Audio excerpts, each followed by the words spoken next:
Bienvenidos a Región Migrante, un podcast latinoamericano que abre caminos hacia los derechos migrantes. Yo soy Gabriela Supelano. Y yo, Deiser Ledesma.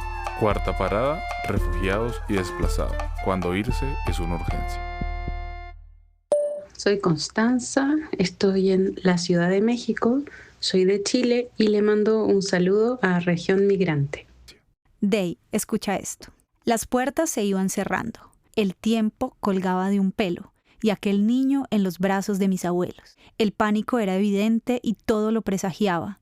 El miedo ganaba cauce, abría fauces, vociferaba. Y entonces llegó del frío en pleno glaciar hiriente una insólita vertiente de agua tibia. Todos decían que no cuando dijo que sí Bolivia. ¿Conoces esta canción? No sé cuál es exactamente. ¿Y de qué crees que nos está hablando, así como por lo que te alcancé a leer? Que no los aceptaban en ningún lugar, solamente en Bolivia.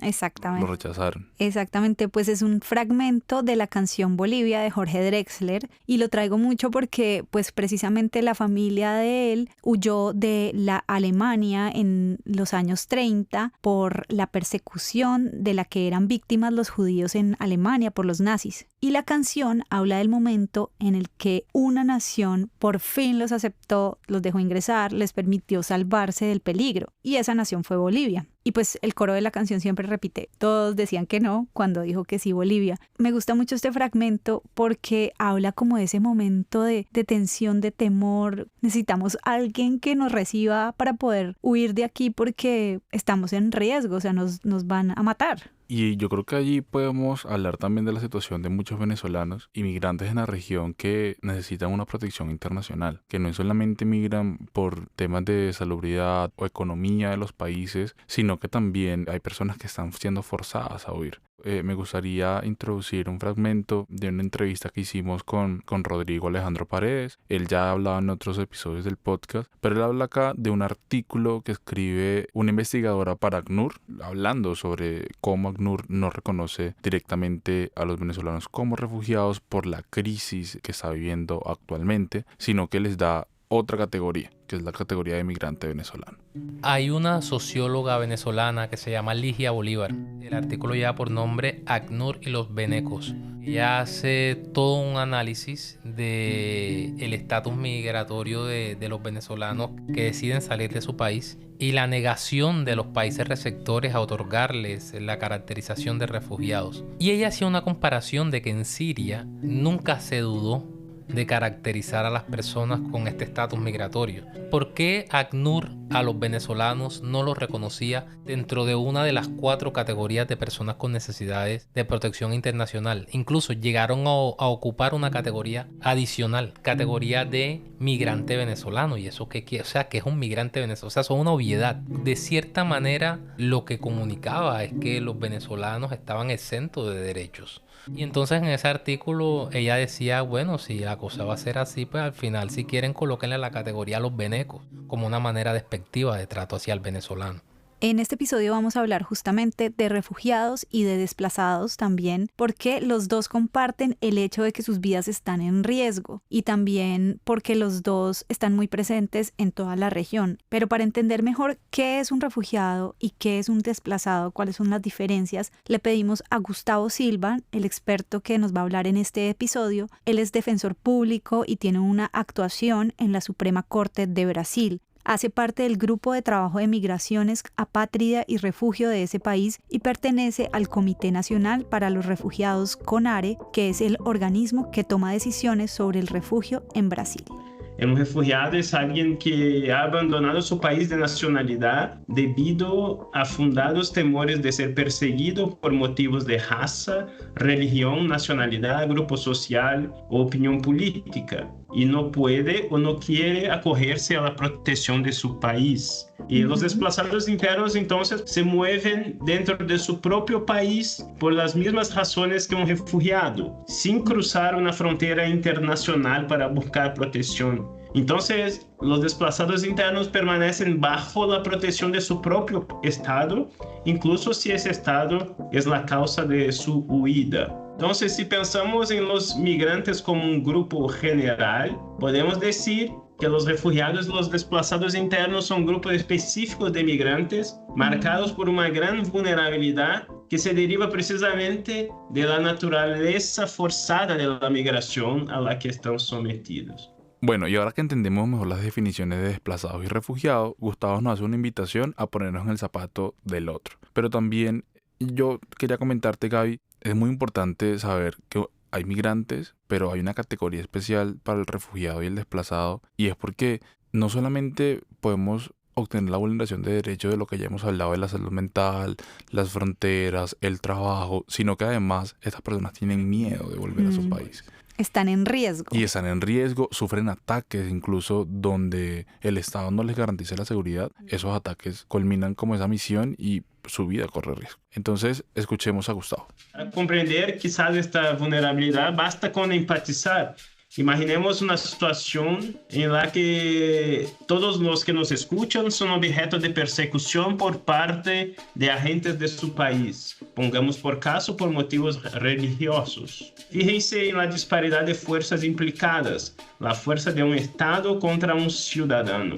Como consecuencia de esta persecución que puede afectar también a los miembros de la familia, no queda otra salida que abandonar el lugar donde la persona ha echado raíces. Entonces, con cierta urgencia, la persona se marcha con su familia a otro lugar, en otro país o en su propio país, a depender de la situación, si estamos hablando de un refugiado o desplazado interno, completamente ajeno al que estaba acostumbrada, dejando atrás a menudo algunos bienes muebles e inmuebles relevantes y sobre todo referencias personales, culturales e incluso estéticas.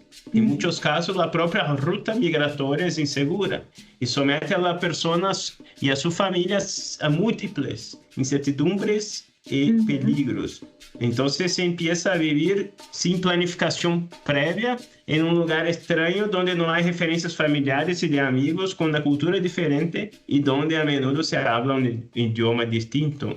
Empatizar es muy importante y es uno de los propósitos de este podcast, que nos pongamos en los zapatos del otro y entendamos que las personas deben migrar por muchas razones y en algunos de estos casos es por razones de vida o muerte. Y para entender y empatizar un poco más con esto, queremos compartirles el testimonio de otra de las personas que entrevistamos, que no solamente es migrante y es refugiada, sino que también es experta en el tema porque ha trabajado con refugiados. Ella es Angélica Ángel y salió de Venezuela precisamente por persecución política. Colombia no tiene un sistema para refugiados tan desarrollado, para decirlo de alguna forma. O sea, tú introduces el refugio que no es fácil de llenar personalmente. Tienes que tener algún tipo de asesoría y eso ya crea una brecha en el derecho. Porque si tú estás saliendo huyendo de tu país, no tienes ningún tipo de enlace o contacto en tu país de el que llegas a buscar refugio, no estás en una situación psicológica ni económicamente estable para poder procesar este tipo de documentos, hace todo muy engorroso. Entonces tienes que sustentarlos, tienes que tener pruebas en un país donde es muy difícil tener pruebas. O sea, yo fui amenazada muchas veces y nunca tuve una prueba del gobernador anunciando eso en frente de todo el mundo, pero tenía personas diciéndome, mira, el gobernador preguntó por ti, yo trabajo en la gobernación, todo esto. Iba bajando a la universidad y una moto me paraba de decir, sigues hablando así, te vamos a cortar la lengua. Ese tipo de cosas, ¿no? Que sepan tu vida de detalle y se paren a decir, mira, yo sé que tú eres Angélica, yo sé que tienes tantos años, yo sé que tienes un perro, yo sé que tu familia es esto, yo sé que todo esto. ¿Y dónde está la prueba? La historia de Angélica está con muchos altos y bajos. Ella, además de ser refugiada y de haber huido de Venezuela por razones políticas, también ha trabajado por los refugiados y por eso conoce el sistema de refugio no solamente en Colombia, sino también en países de la región. Ella nos menciona el tema de las pruebas y es algo muy cierto. Cuando estás siendo amenazado, si no conoces que tienes que tener pruebas, tú nunca vas a decir, yo voy a tomar una prueba de esta amenaza o yo voy a grabar que me están amenazando, porque simplemente primero está proteger tu vida. Claro, por eso justamente vamos a escuchar a nuestro experto Gustavo Silva, quien nos habla de los derechos que tienen las personas refugiadas si llegan a países que han firmado la Declaración de Cartagena sobre Refugiados de 1984. Este es un instrumento regional latinoamericano para la protección de los refugiados y él nos va a explicar precisamente qué es lo que dice esta convención. Algunos países, como Brasil, internalizaron en su legislación la Declaración de Cartagena. Entonces permiten que el refugio se amplíe para una perspectiva de examinar la condición del país de nacionalidad de la persona.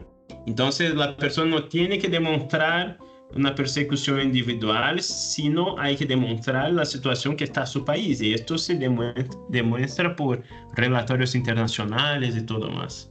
Entonces, este país hay que estar bajo una grave y generalizada violación de derechos humanos.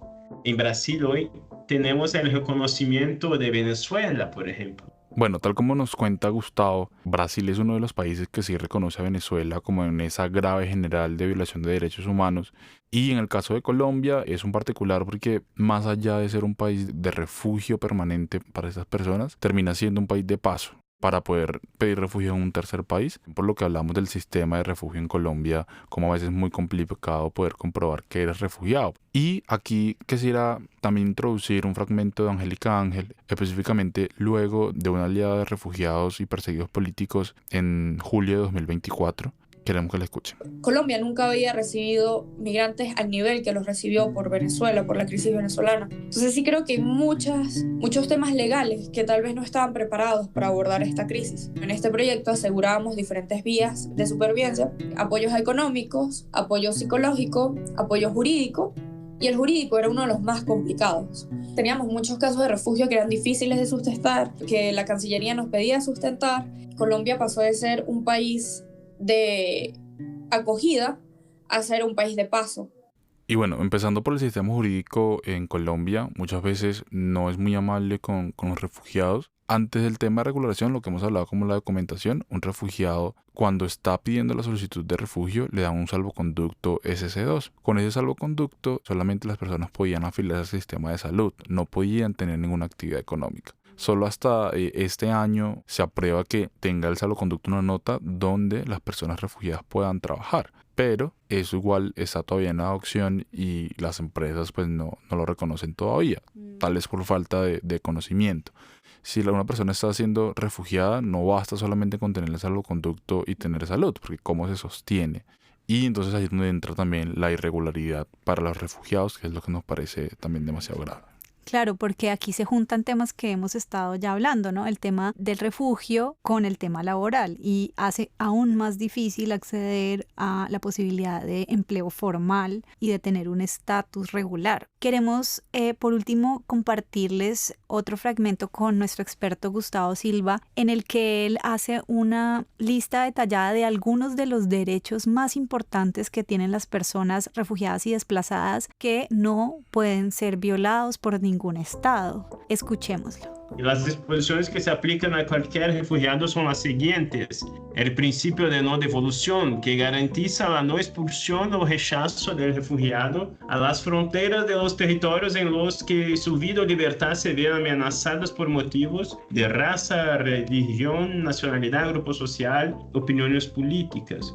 Otro es el derecho a adquirir bienes muebles o inmuebles, el derecho a la educación pública, muy importante, que consiste en obtener, en lo que respecta a la enseñanza primaria, el mismo trato que los nacionales del país de acogida. Y en lo que respecta a los grados de enseñanza superiores a la primaria, un trato tan favorable como sea posible y no menos favorable que el que se da a los inmigrantes en general. Otro derecho es la libertad de circulación, que consiste en el derecho a elegir el lugar de residencia en el estado de acogida y a circular libremente por él. Es importante mencionar que las personas desplazadas, es decir, las que no cruzan ninguna frontera internacional, también tienen los mismos derechos que acaba de mencionar Gustavo y deben disfrutar de los mismos derechos y libertades que el derecho interno y el derecho internacional les otorgan a las personas de su país. Esto es complejo porque, como él mencionó, muchas veces esas personas son desplazadas dentro del mismo estado que los está oprimiendo.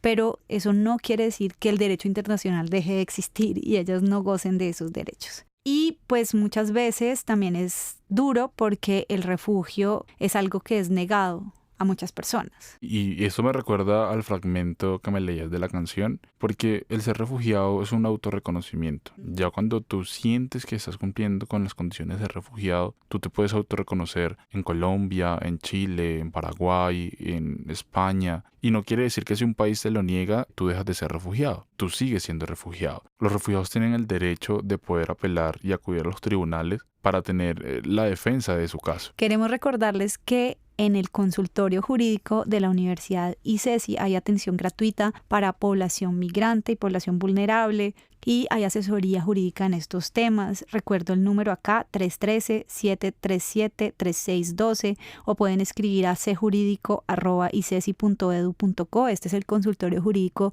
de la Universidad ICESI en Cali, Colombia, pero también queremos recordarles que pueden acceder a las defensorías públicas de cualquiera de los países donde estén para ayudarse y recibir asesoría en temas legales. Y es muy importante esos derechos que nos menciona Gaby, hacerlos valer, pero también enfatizar en la importancia de que los estados tengan una política migratoria clara. No solamente firmar, por ejemplo, la Convención de Cartagena, que es un instrumento no vinculante, sino poder tener políticas públicas propias para poder atender esos temas de migrantes, refugiados y desplazados. Y tomar ejemplos de éxito como el de Brasil con la Operación Acogida, que es un programa creado en 2018 que reúne a gobierno, ACNUR, organizaciones sociales e incluso a las Fuerzas Armadas para dar una respuesta integral a las personas refugiadas y migrantes, principalmente de Venezuela con esta crisis que hemos estado hablando. La atención comienza desde el primer momento con albergue, alimentación, salud y acceso a documentos. Y algo muy innovador de este programa es la relocalización interna, que permite trasladar a las familias voluntariamente desde la frontera hasta ciudades donde hay oportunidad de empleo y de integración social. Esa combinación de protección humanitaria y de oportunidades reales ha convertido a la Operación Acogida en una referencia regional para otros países y es una manera en la que pueden responder de manera solidaria y organizada a grandes flujos de personas refugiadas, que es lo que hemos estado viviendo durante los últimos años. Y esa es una operación en conjunto. De hecho, no solamente está el gobierno, sino también las Fuerzas Armadas apoyando a todo este tema de la Operación Acogida. Y para terminar el episodio me gustaría terminar con un mensaje hacia la sociedad civil. Entonces lo dejamos con ese mensaje y muchas gracias por estar acá. Es necesario que como sociedad civil también nos empecemos a pensar cómo aportamos nosotros a la solución de esta dinámica y a apoyar esta cobertura de derechos. Debemos entender que nuestros gobiernos están limitados, muchos de nuestros gobiernos también son corruptos. Entonces, si la postura va a ser también como esperar a que sea una solución vertical que venga desde arriba, difícilmente la vamos a encontrar. Y estas son soluciones que requieren mucha cooperación ciudadana y también, digamos, que ponen a prueba mucho la cultura de los países. Región Migrante es un podcast de la Universidad ICESI seleccionado en la convocatoria Pensar con Otros para construir ciudadanía y democracia de 2024 del Grupo Sura y la Fundación Bolívar da Vivienda. Producción general, Gabriela Supelano. Asistencia de producción, Valeria Carvajal y Deiser Ledesma. Estrategia de comunicación, Deiser Ledesma. Equipo editorial, María Juliana Soto, Gabriela Supelano, Valeria Carvajal y Deiser Ledesma. Equipo jurídico, María Alejandra Martínez y Paula Cerón. Apoyo editorial, Paula Aristizábal. Música original, Gabriela Supelano. Y apoyo en postproducción, Gabriela Martínez. Agradecemos a las organizaciones Voces Viajeras y Funda Transvida por su colaboración en este proceso y muy especialmente a Ana María Pereira y a Don Edgar Antúnez, quienes nos han dado su valioso apoyo. También queremos darle gracias a todas las personas que compartieron sus testimonios y su conocimiento con Región Migrante.